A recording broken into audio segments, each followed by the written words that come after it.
Welcome back to Retirement Unmasked. I'm April, and this is my husband, Michael. Hey, welcome.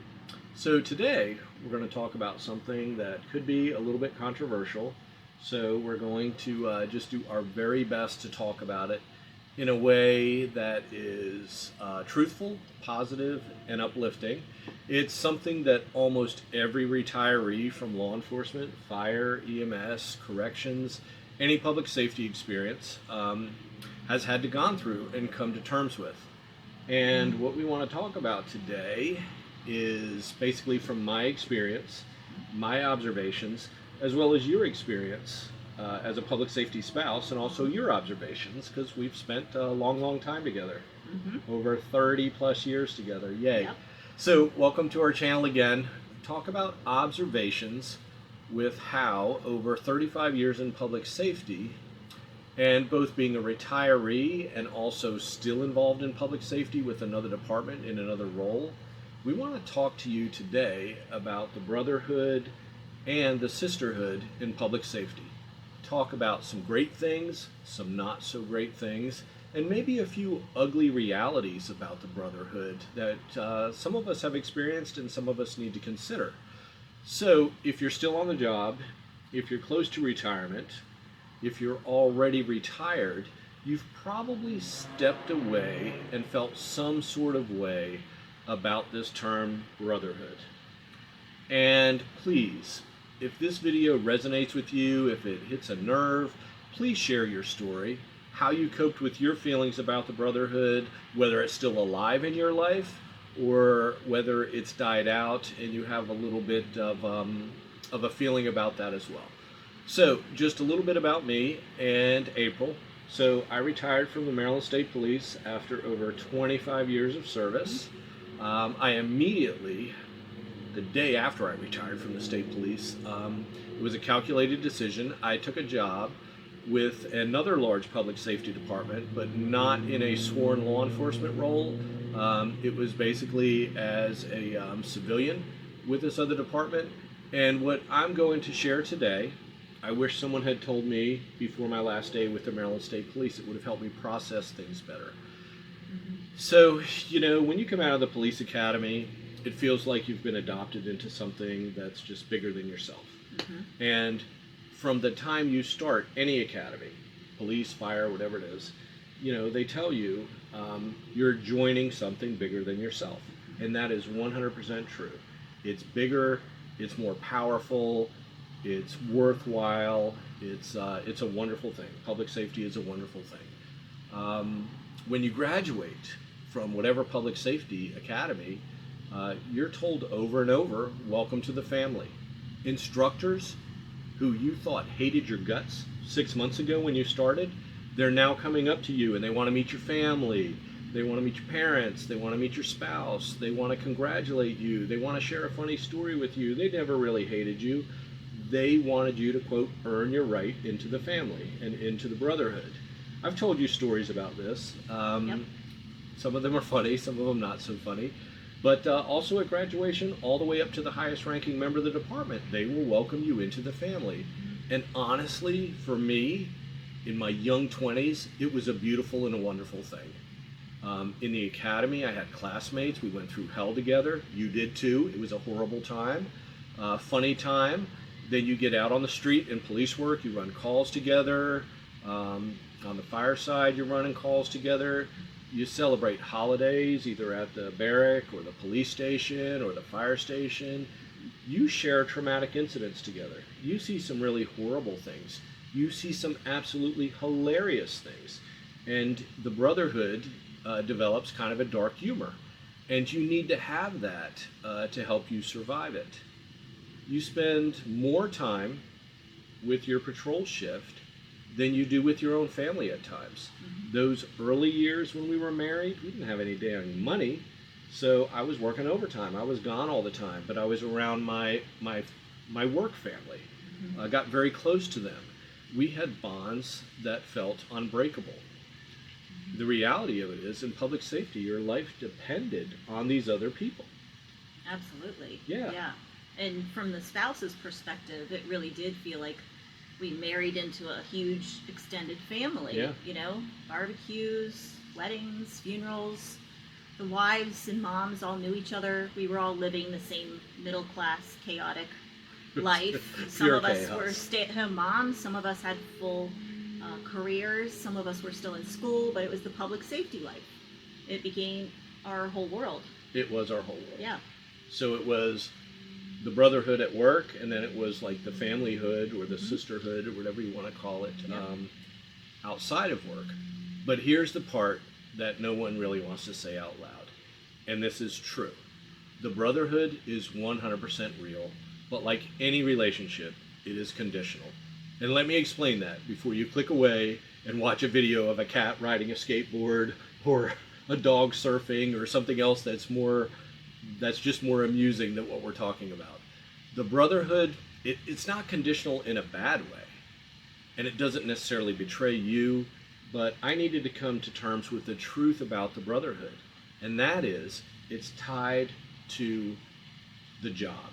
It's tied to actively being involved in public safety, because that's where the brotherhood kind of originates and develops its strength and develops its momentum. And when you're working, you know, public safety is a large machine. It's just like the train is on the tracks, man. You better get on it or you're not going to go anywhere. So I was 100% on that train for over 25 years with the state police. And then when I got off the train, it was just different for me. I knew that me showing up to work mattered with the state police, right? Like I made big decisions, you know, deciding to arrest people, handling emergency management stuff. My presence mattered. I felt needed, and I was needed, but I wasn't irreplaceable. Right. And that's a hard thing to come to terms with. And, you know, many of you were like I was. Man, I went to work sick. My first couple years on the job, I didn't use all my personal days because I just wanted to go to work every day.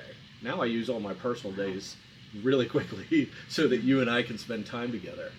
And I kind of believed, and you have probably believed this too, that the shift just won't run right without you, that they need you there. Your shift partners need you there. And part of it is you don't want to miss that big call.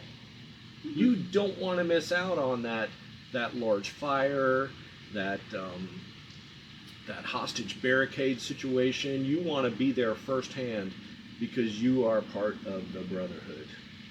Being on vacation when that stuff happens, man, I'd get downright sick to my stomach when something big happened at work and I wasn't there.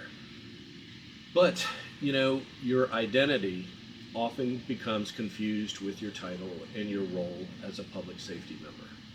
And that was something that I had to deal with. And in terms of the brotherhood, we'll kind of close it out in a minute and I'll talk about those feelings. Well, and spouses, you know, feel it too. I was the trooper's wife. Our schedule, friendships, social life, it all revolved around the job. And honestly, I mean, we were proud of it and no regrets from that time in our lives. But most conditional relationships are just that, and they don't sustain themselves. Yeah, so most relationships are conditional. Yeah. Ours is unconditional. You said you would love me no matter what. So you Absolutely. have to. Yeah. Yeah, that's unconditional. But most relationships have a condition to them. And the relationship that you have in the brotherhood, the condition is work. Yep, you can hang on, but over time the truth will, you know, be won. Yeah, the truth will be discovered. So for me, I did a terrible job preparing emotionally for retirement. And honestly, the state police, they didn't do very much better.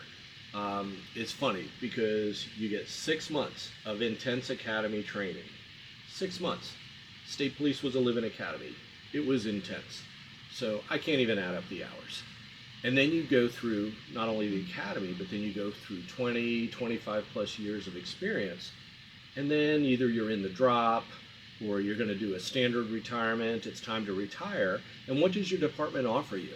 They offer you like a 4 to 8 hour block of financial planning or retirement considerations. You go and you hear about Social Security, you go and you hear about your health benefits and how to fill all the forms out and all that kind of stuff. but over a 25-year period, they give you 8 hours of their time to transition you into retirement. It doesn't even prepare you for it. The Brotherhood does a terrible job preparing you for retirement. Some of you have a retirement party. They share a few funny stories about you. You get some handshakes, some pats on the back, and then you drive home. Hopefully you drive home and you have family at home. For many people, they do not. They're either divorced or, some family situation. They never married. Their spouse passed away. Their kids are grown and flown. So some people go home to an empty house, and that's a real thing for lots of us, right? But for me, my feelings about the Brotherhood really hit about 30 to 60 days after retirement. That's when it hit me right in the gut. The group texts we had at work, they're quiet, or I might still be in a few of them, but I don't really understand what's going on at work, the state police world, as much. I don't get the inside jokes about things that happened last week because obviously I wasn't there. You're just not in the know anymore. Life moves on without you, and that's okay. For me, when I retired, I thought I was a pretty good state trooper. I did my job, never complained. I thought I was pretty steady. I had one person send me a retirement card. One person sent me a card to my house. Just thanked me for my leadership, thanked me for the kind of person that I was. And that was kind of a wake-up call for me. Yeah, so that was a wake-up call for me. And for spouses, I'm sure it's affected you in some way. Right. I mean, it's one day you're running in 100 different directions, and then you retire, and all of a sudden the world kind of gets quiet. The phone's not ringing at 2 and 3 o'clock in the morning, waking everybody up, and you thought it was going to be this permanent lifestyle, but it's actually quite temporary. It's quite temporary. Yeah. And hey, we're not sharing any of this for sympathy. I'm just sharing it because this is normal and it's not new. And I kind of struggled with whether we were going to do this video or not. But now I've been retired for 10 years from one department. I work for another department now in a completely different role. So a lot of it is just my experience, not only for myself, but also talking with people pre-retirement who have retired, and they're feeling some kind of way about the Brotherhood as well. It's kind of painful. It's a little bit painful at times because retirement is really when you learn who's connected to you as a person and who's connected to you as a Fire 1, a Fire 2, or an assistant chief or a deputy chief. Is the relationship what you really thought it was? And you really discover that in retirement, whether it's a true blue relationship or whether it was just a relationship based upon public safety. Your proximity, your daily proximity to each other. Right. I see you every day, so we're friends. But I will say this. For us, we have probably 10 families or 10 folks that out of a 25-year career are true blue people that we still keep in touch with, that we know would drop anything if we needed any help, who love on our kids, who love on us, who we still have a deep relationship with, and that's a blessing for us. But retirement is really life-changing. And it's really not that people don't care, they do, but life just goes on. The public safety machine, it just keeps running. Let's be honest, I was a PIN number in the state police. Before I retired, a couple people called me, congratulated me on retirement, then wanted to know who was going to get my car, because I had a pretty nice SUV at the time. And I told it, the day I retired, I said, I should take the keys to my car, throw it in the parking lot, because about 20 of you jokers are going to fight and scramble, try to get my car. They're already thinking about who's going to get your car, who's going to get your office, who's going to get your mobile data computer before you're out the door. It's like a little brother who wants your bedroom when you go off to college. That's true. The Brotherhood and the little brother wants your bed. Yeah. That's a like, good come analogy. on, move on. Time to move on. That is a perfect analogy. Dang you for thinking of that. But for real, the next recruit class arrives, the door's closing, and I really just wish that somebody would have counseled me, not about the finances, because we're fine on the finances. I knew what my pension numbers were. I knew all that stuff. But that this second part of your life, if you let it, and if you're willing to do a little bit of work, is going to be so much better than that first part of your life. And talking about the first part of our life, I gave up my 20s, my 30s, and my 40s for public safety. All in it, 100 miles an hour. Sometimes neglecting you and the family, because I was one of those people who You're driven. Who was 100 miles an hour, Yeah. and I You're wanted driven. to be the guy. Now I just want to be your guy. Oh. I do. I love that. And so that's kind of like life changing. But I gave and you did too. You guys and girls, you gave the very, very best of you for all those years. So here's the hope in it. Once you leave the job, that's really the chance to rediscover yourself. And I rediscovered myself slowly at first.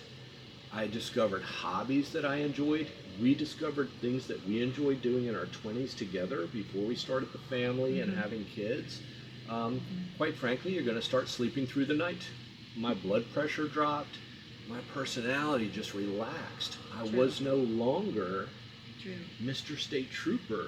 I got to be myself You again. still have your swagger. I still can bring it on when I need to bring it on. Yes, you can. Like Toby Keith says, I'm as good as I once was, but I'm not as good as I ever was. I don't want to fight anybody anymore. I know that. You just reconnect with the person that you were before the job demanded Right. your very best and everything. And the relationships that stay that I just talked about, man, those are the real ones. Those are my friends that I text. It's not about work anymore. It's about family. It's about kids. It's about health.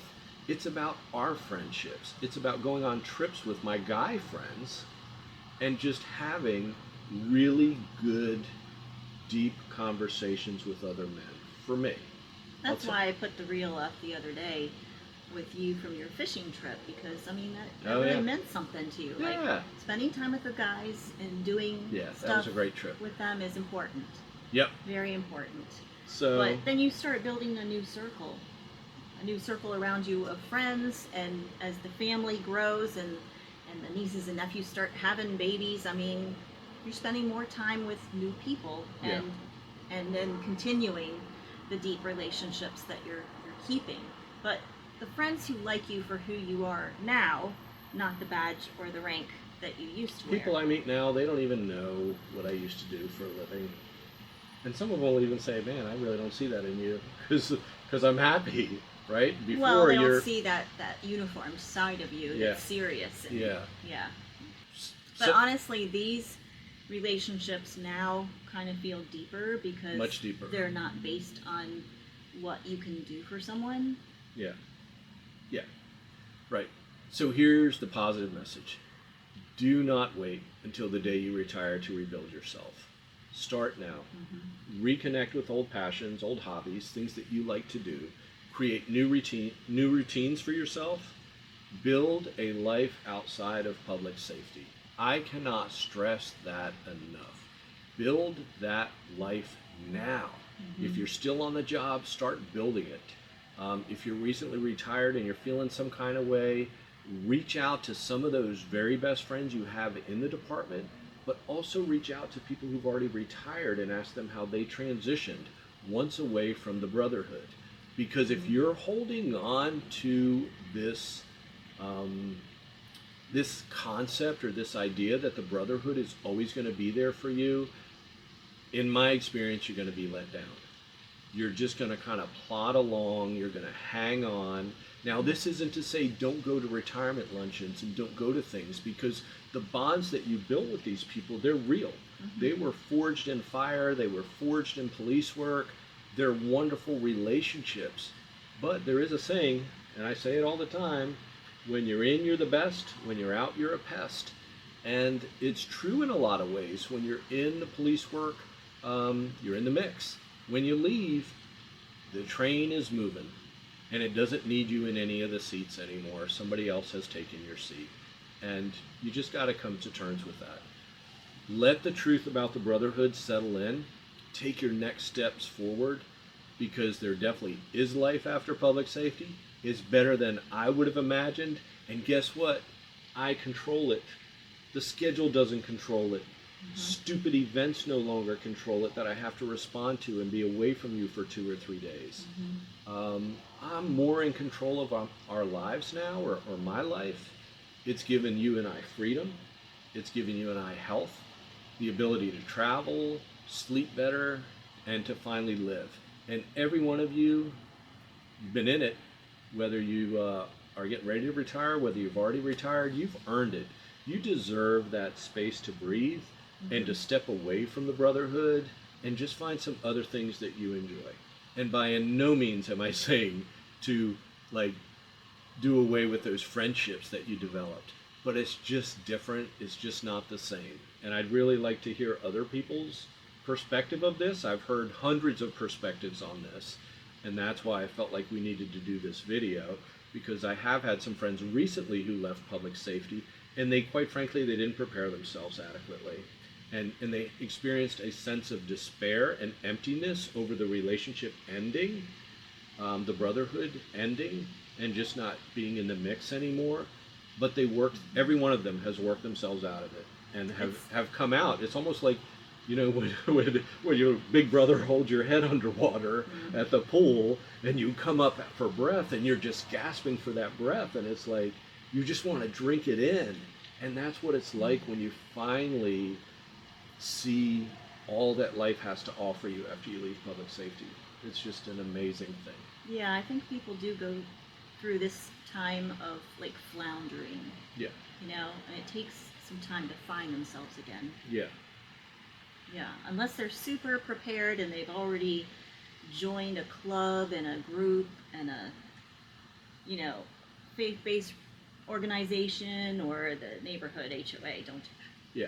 So that's another video I want to do, because I think I've told you recently about some of my police and fire friends who have retired, and they're doing amazing things now in totally other areas that you wouldn't expect.